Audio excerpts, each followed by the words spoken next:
Hello everyone, welcome to this class. Today we are going to learn use of need. Need का जो हिंदी होता है उसका मतलब होता है जरूरत, आवश्यकता या चाहिए। इस तरह का सेंस आता है नीड से। ठीक है, देखिए इंग्लिश जब आप सीखते हैं इंग्लिश बोलना तो जो सबसे ज्यादा इम्पोर्टेंट है वो होता है प्रैक्टिस। आप किसी पैटर्न को समझते हैं और उस पे बेस्ट आप प्रैक्टिस करते हैं। ऐसा नहीं है कि आप एक दिन में इंग्लिश सीख जाते हैं, बल्कि आप प्रैक्टिस करते हैं एवरीडे। डेली आप प्रैक्टिस करते हैं और धीरे धीरे ये आपके लाइफ का हिस्सा बनने लगता है। अब पैटर्न क्या होता है कि जैसे आप कोई सेंटेंस समझते हैं कि इस तरीके से इस टाइप के सेंटेंस को बोला गया, आप उसी से रिलेटेड आप दूसरा सेंटेंस बनाते हैं, तीसरा बनाते हैं, उसी पैटर्न पे बेस्ड उसी तरीके का सेंटेंस। और जब इस तरीके का आप उस पैटर्न पे आप प्रैक्टिस करते हैं तो उस तरह के सेंटेंस को बोलने के लिए आप बिल्कुल ही परफेक्ट होने लगते हैं धीरे धीरे। ठीक है, तो बहुत इंपॉर्टेंट है पैटर्न को समझना, स्ट्रक्चर को समझना और उसे लाइफ में ऐड करते जाना। ठीक है, तो आज जो हम पढ़ने वाले हैं यूज ऑफ नीड। नीड का मतलब आवश्यकता या जरूरत से होता है। जब भी आप किसी सेंटेंस में इस तरह बोलना चाहते हैं तो आप इसको यूज करते हैं। जैसे मैं कहूं मुझे मुझे एक कार की जरूरत है, जरूरत है। तो इसको अगर हम बोलेंगे तो सिंपली अगर इंग्लिश में बोलना चाहें तो मुझे के लिए हमें बस आई बोलना है, आई। और जरूरत है कि नीड, जरूरत, आई नीड अ कार। मुझे एक कार की जरूरत है, आवश्यकता है। मुझे, तुम्हें, अगर ऐसा कोई सेंटेंस है, तुम्हें पैसों की आवश्यकता है।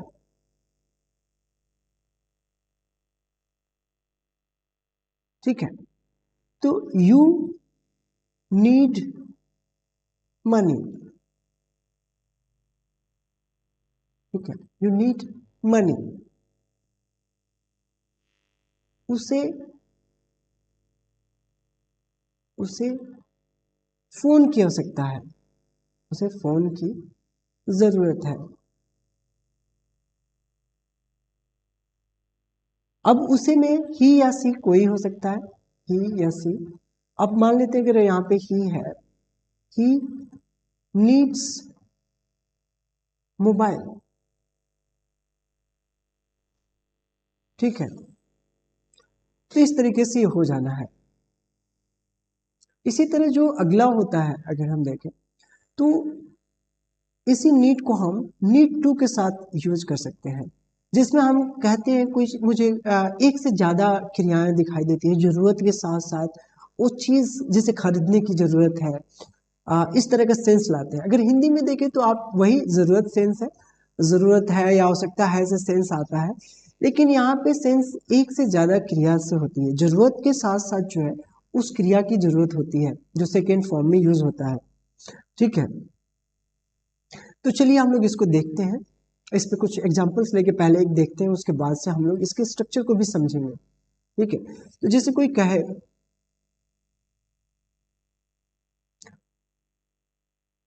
तुम्हें अंग्रेजी सीखने की आवश्यकता है, जरूरत है, आवश्यकता है। तो अब अगर हम देखें तो पहले तो इसमें जो है हमारा आवश्यकता है दिखाई दे रहा है, जरूरत है, और एक जो है हमें दिखाई दे रहा है सीखने की। ठीक है, तो दोनों ये आवश्यकता पे हमें जोर डालना है इस बात पे, और सीखना हमारा इसमें एक क्रिया है। ठीक है, तो जब भी अब हम जब इसको ट्रांसलेट करते हैं या इंग्लिश में जब बोलते हैं तो सबसे पहले आई, यू हो जाएगा। यहाँ पे जो है तुम्हें है तो हो जाएगा यू, और फिर आवश्यकता है के लिए need to, you need to, और फिर सीखने की Angrezi learn, you need to learn English.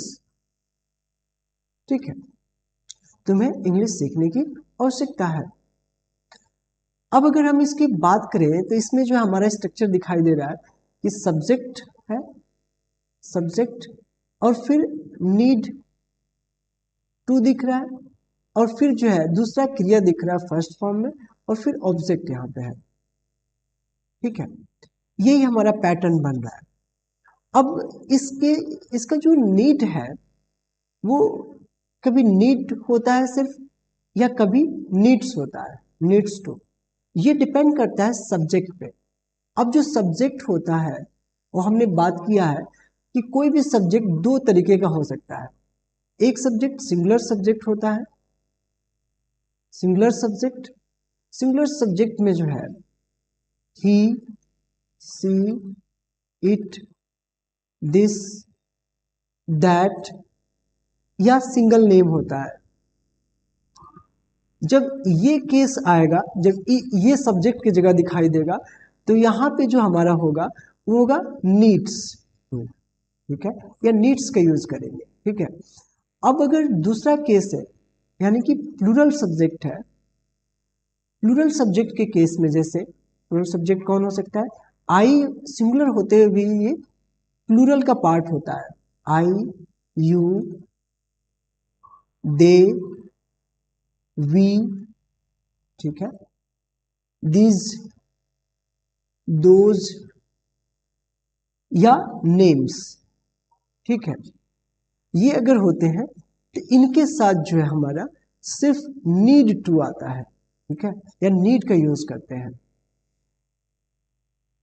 चलिए अब हम इस पे बेस्ट कुछ सेंटेंसेस देखते हैं। जैसे यहाँ पे जो हमने बनाया था इसमें यू था, इसलिए हमने एस नहीं लगाया था। जैसे कोई कहता है उसे पैसे पैसे कमाने की आवश्यकता है, कमाने की आवश्यकता है, जरूरत है। तो अब अगर हम सेंटेंस को ध्यान से देखें तो आवश्यकता है आया हुआ है, ठीक है, जरूरत है, और एक यहाँ पे मैं दिखाई दे रहा है कमाने की, यानी कि ये हमारी दूसरी क्रिया है। तो अब जब हम बोलेंगे तो सबसे पहले हम अगर उसी की अंग्रेजी ही या सी दोनों हो सकता है, ये डिपेंड करता है पर्सन पे। अगर वो फीमेल है तो सी आना है, ठीक है, और मेल है तो हमारा ही आना होगा। तो he needs, he needs to, कमाने का होता है earn, he needs to earn money. ठीक है, मनी। अब अगर हम ध्यान से देखें तो ही मैंने यहाँ पे बताया भी था कि ही क्या है, सिंगुलर है, और उसके साथ क्या आना है, नीड्स आना है, इसीलिए मैंने नीड्स लगाया। ठीक है, अब यहाँ पे कोई कहे मुझे, मुझे, मुझे हो सकता है मुझे गांव जाने की जरूरत है। तो क्या हो जाना है, I need to go to village. ठीक है, इतना सिंपल है। हमने टू के बाद जो है वर्ब का फर्स्ट फॉर्म लगा देना है। ठीक है, फर्स्ट फॉर्म, और चूंकि आई था तो आई के साथ हमें नीड लगाना है, नीड्स नहीं। ठीक है, प्लूरल के साथ, तो हमने लगा दिया I need to go to village. ठीक है, ये हमारा है अफर्मेटिव का स्ट्रक्चर। नॉर्मली अगर हमें नहीं लगा के बोलते हैं तो उसके लिए हमारा जो रूल होता है वो हो जाता है सबसे पहले सब्जेक्ट, सब्जेक्ट प्लस डू या डज प्लस नॉट प्लस आ जाता है नीड टू, या जो भी नीड के हिसाब से जो जरूरत है, नीड टू प्लस वर्ब का फर्स्ट फॉर्म प्लस ऑब्जेक्ट और अदर वर्ड्स अगर है तो। ठीक है, अब कोई सेंटेंस लेते हैं, जैसे कहें तुम्हें अभ्यास करने की जरूरत नहीं है, कोई कहे, कोई एग्जांपल देते हैं, तुम्हें अभ्यास की जगह हमने कहा तुम्हें हिंदी पढ़ने की जरूरत नहीं है। ठीक है, तो अब हम देख रहे हैं जरूरत नहीं, नेगेटिव सेंस ला रहा है, जरूरत की बात कर रहा है अगेन। तो अब जब हम इसको ट्रांसलेट करेंगे तो जैसे कि हमने रूल को पैटर्न देखा है, अब ये जो डू है वो प्लूरल सब्जेक्ट के साथ आता है, और मैं इसे बता दिया हूं ऊपर कि प्लूरल सब्जेक्ट क्या होता है, और सिंगुलर सब्जेक्ट के साथ आता है डज। ठीक है, ये अगर इसमें इस कॉन्सेप्ट में अगर आप कंफ्यूज हो तो ये प्रेजेंट इंडेफिनिट टेंस का जो पैटर्न है, स्ट्रक्चर है, उसी रूल पे हम इसे बना रहे हैं। तो अगर कंफ्यूज है तो प्रेजेंट इंडेफिनिट टेंस को देख सकते हैं, समझ सकते हैं उसको। तो यहाँ पे हो जाना है यू के साथ आता है do, not, you do not need to read Hindi, you do not read to need, you do not need to read Hindi, तुम्हें हिंदी पढ़ने की आवश्यकता या जरूरत नहीं है। ठीक है, उसे उसे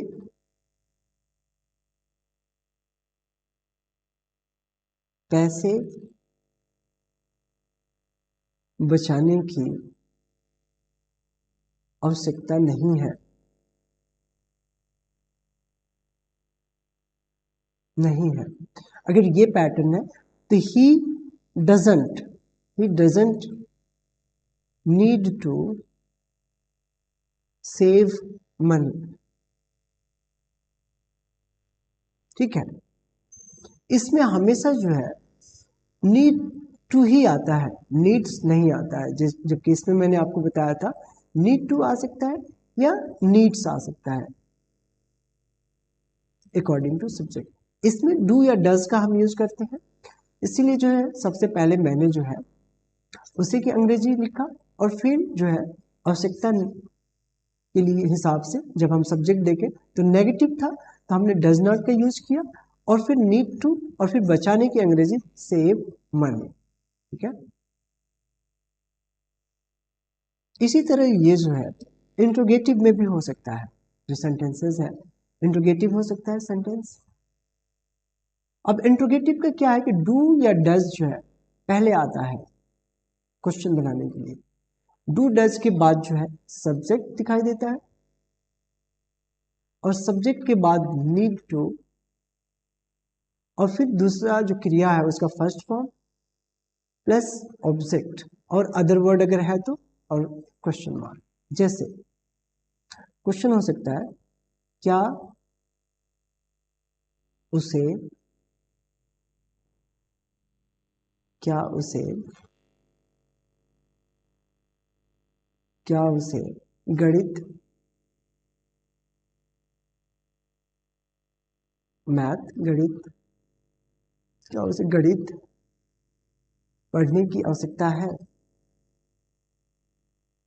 आवश्यकता है, क्या उसे गणित पढ़ना जरूरी है उसके लिए।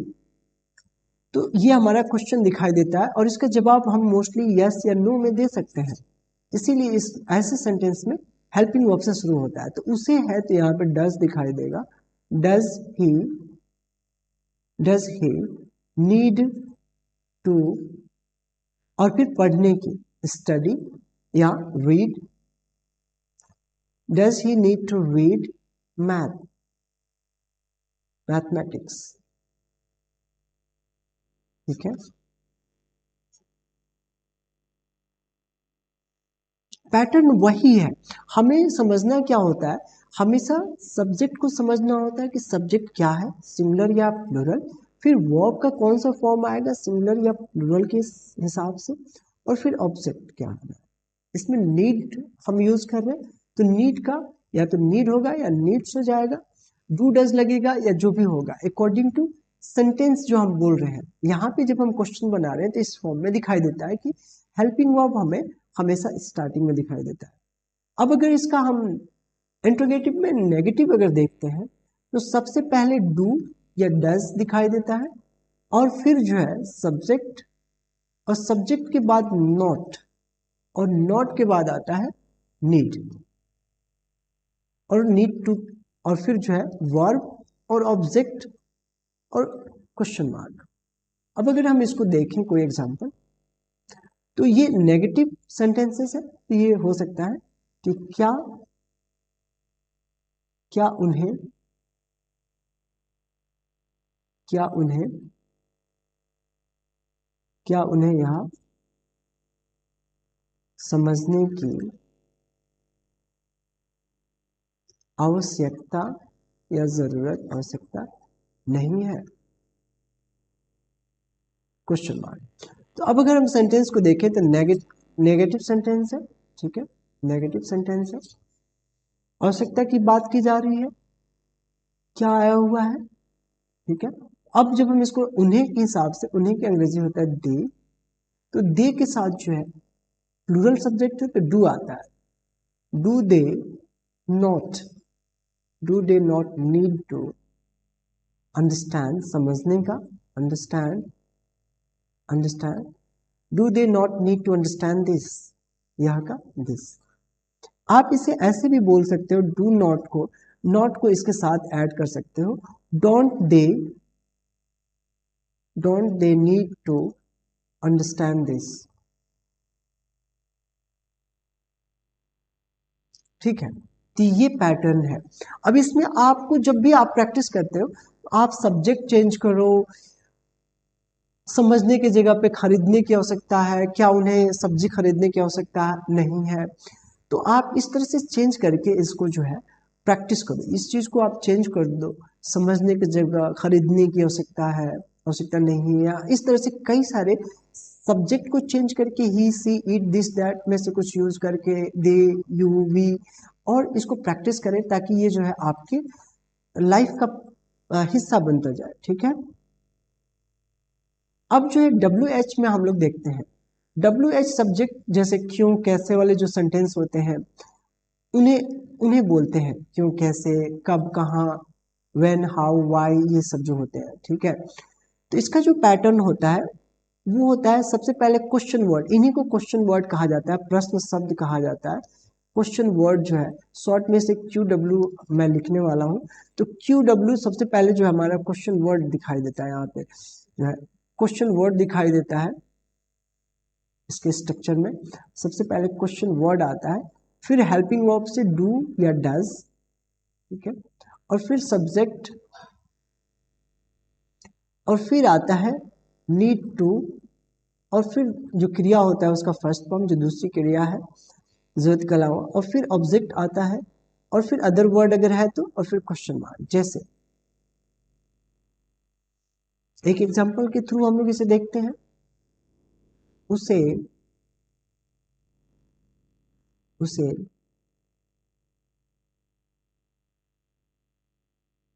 उसे उसे पैसे कमाने की कमाने की क्यों जरूरत है, उसे पैसे कमाने की क्यों जरूरत है, या हो सकता है जरूरत है, ठीक है, जरूरत है। तो यहाँ पे जो देख रहे हैं हमें क्वेश्चन वर्ड आया हुआ है, इसलिए जो है हम सबसे पहले क्वेश्चन वर्ड लिखते हैं, क्योंकि अंग्रेजी वाई, वाई डज, उसे ही या सी, अगर जिसको हम इंडिकेट कर रहे हैं, why does she need to कमाने की, earn, need to earn money, why does she need to earn money, ये इसका पैटर्न है, ठीक है, जब हमारा क्वेश्चन वर्ड होता है, ठीक है। अब क्वेश्चन वर्ड में अगर नेगेटिव टाइप के सेंटेंसेस है तब हम उसको कैसे बनाएंगे, इसको हम लोग देख लेते हैं, ठीक है। तो जब नेगेटिव होता है WH में, WH नेगेटिव सेंटेंस जब हम बना रहे होते हैं, नेगेटिव सेंटेंस बोलना रहता है या पूछना रहता है, तब ऐसे में जो है सबसे पहले हमारा क्वेश्चन वर्ड दिखाई देता है, क्वेश्चन वर्ड के बाद डू या डज, प्लस सब्जेक्ट दिखाई देता है, उस सब्जेक्ट के बाद नॉट, ये नॉट हम इसके साथ भी लगा सकते हैं, बोल सकते हैं, ठीक है, plus need to, plus verb का फर्स्ट फॉर्म, प्लस ऑब्जेक्ट, जैसे क्वेश्चन मार्क अगर हम लिख रहे हैं तो बोल रहे हैं तो इसकी जरूरत, ठीक है। तो सबसे पहले जैसे एक एग्जांपल के थ्रू देखते हैं। जैसे कोई कहता है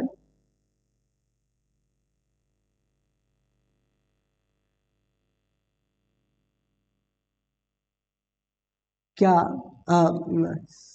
उन्हें उन्हें मुझसे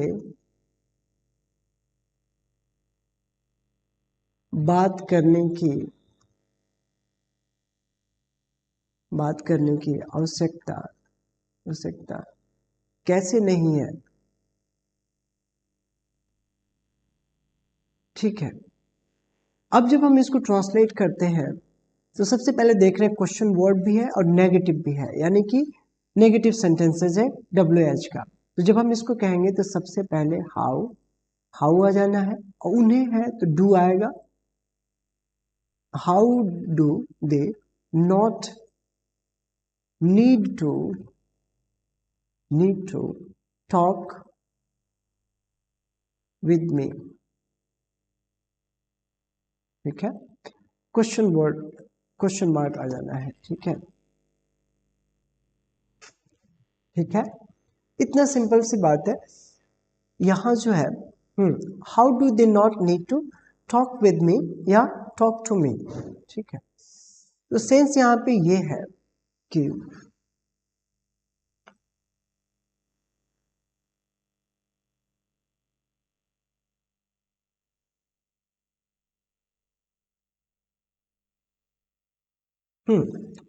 तो ये पैटर्न है। अगर हम इस पैटर्न को समझ जाते हैं सही से कि कैसे हमें इसको यूज करना है, बनाना है, सेंटेंसेस में यूज कैसे करना है, तो यही तरीका है सिंपली बात करने।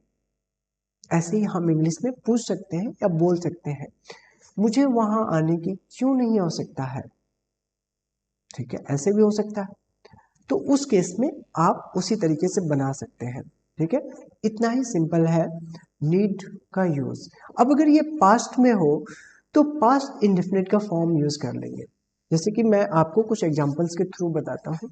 अगर ये पास्ट में है तो ये नीडेड हो जाना है। अगर सेकेंड फॉर्म है ये नीड का, अब इसमें सारे रूल्स जो है पास्ट इंडेफिनिट का यूज होना है। अगर पास्ट इंडेफिनिट में आप कंफ्यूज हो तो आप मेरे क्लासेस इस पे देख सकते हो कि इसमें स्ट्रक्चर कैसे दिखाई देता है।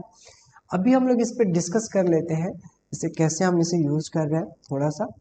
जैसे कोई कहे, इसका हिंदी में अगर देखें तो जरूरत जरूरत जरूरत था, आवश्यकता था, आवश्यकता था का सेंस आता है।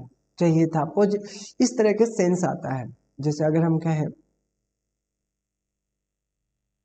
मुझे एक कार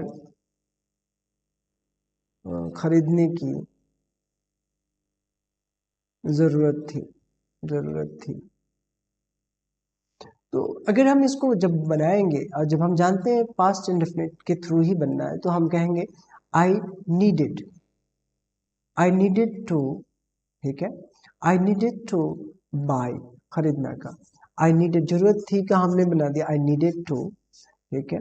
नीड टू अगर हम सेकेंड फॉर्म लगा लिया I needed to buy a car. इतना ही सिंपल है। अब इसमें जो है जो भी पास्ट इंडेफिनिट का फॉर्म होता है वही हमें यहाँ पे अप्लाई कर देना है, ठीक है। मुझे एक कार खरीदने की जरूरत नहीं थी। अगर ऐसा होता तुम्हें तुम्हें एक एक किताब खरीदने की जरूरत जरूरत नहीं थी, तुम्हें यह किताब खरीदने की जरूरत नहीं थी, या एक किताब, जो भी सेंटेंस है नेगेटिव सेंटेंस है, नेगेटिव की तरह हमें इसे बना देना है। You did not need to buy a book, ठीक है। यहाँ पे जो है खरीदने जरूरत नहीं थी तो नीड, क्योंकि इसमें जो है वर्ब का जब हम नेगेटिव सेंटेंसेस बनाते हैं तो वर्ब का फर्स्ट फॉर्म आता है, इसलिए हमने नीड टू का यूज किया डिड के साथ। ठीक है, अगर ये क्वेश्चन रहता कि क्या तुम्हें वहां जाने की आवश्यकता थी, क्या तुम्हें वहां जाने की आवश्यकता थी, क्या तुम्हें वहां जाने की आवश्यकता थी, जरूरत थी। ठीक है, ठीक है। अब सिंपली अगर अगर हम इसको ट्रांसलेट करते हैं, अगर इसको हम बोलते हैं इंग्लिश में, तो डिड इस सेंटेंस में यूज होता है हेल्पिंग वर्ब। तो did you need to go there. ठीक है, जाने की अंग्रेजी को नीड टू के बाद हमने लिख देना है उसको। ठीक है, इतना ही सिंपल है। अगर इसका जवाब हम देते हैं, अगर अफर्मेटिव में या नेगेटिव में, अफर्मेटिव में हाँ मुझे वहां जाने की आवश्यकता थी, तो yes I needed to go there, हाँ मुझे वहां जाने की आवश्यकता थी। ठीक है, तो ये जो है अफर्मेटिव में हमने बनाया, और अफर्मेटिव का रूल वही है कि हमें जो है मेन वर्ब का जो है वही नीडेड फॉर्म आ जाना है। ठीक है, सेकेंड फॉर्म। इसी तरीके से क्या तुम्हें वहां जाने की आवश्यकता नहीं थी, अगर हम इसको बनाते तो सिंपल सा डिड यू या डिडंट भी आ सकता है, नॉट जो है इधर भी जा सकता है। Did you not need to go there. ठीक है, ऐसे ही बन जाना है इसमें, और इसमें कुछ भी नहीं है। ठीक है, यहाँ पे अगर हम देखें, अगर क्वेश्चन वर्ड रहता, क्वेश्चन वर्ड वाले सेंटेंसेस होते, तो ये कुछ इस तरीके से दिख जाना है। Why why did you need to go there, तुम्हें वहां जाने की क्यों आवश्यकता थी। ठीक है, यानी कि हमने जो है इस डेट को क्वेश्चन वर्ड आया, फिर हमने जैसे कि प्रेजेंट इंडेफिनिट में था, उसी तरह पास्ट इंडेफिनिट का जो कंडीशन होता है डिड लगाया, फिर यू, और फिर नीड टू, और फिर गो हमने बोल दिया। ठीक है, बस इतना सा सिंपल है। अगर इसे हमें नेगेटिव, तुम्हें वहां जाने की आवश्यकता क्यों नहीं थी, तो सिंपल सी बात है, वाई डिडंट या डिड नॉट। डिडंट आप ऐसे ऐसे भी बोल सकते हो, इसके साथ ही आप इसे यूज कर सकते हो, डिड के साथ नॉट लगा सकते हो, ये जैसे कि मैंने यहाँ बताया था, why didn't you need to go there, तुम्हें वहां जाने की क्यों नहीं आवश्यकता थी। तो ये इस तरह के हमें इस सेंटेंसेस में ऐसे हम बनाते हैं, और ये हम नीड का इसी तरीके से यूज करते हैं मोस्टली।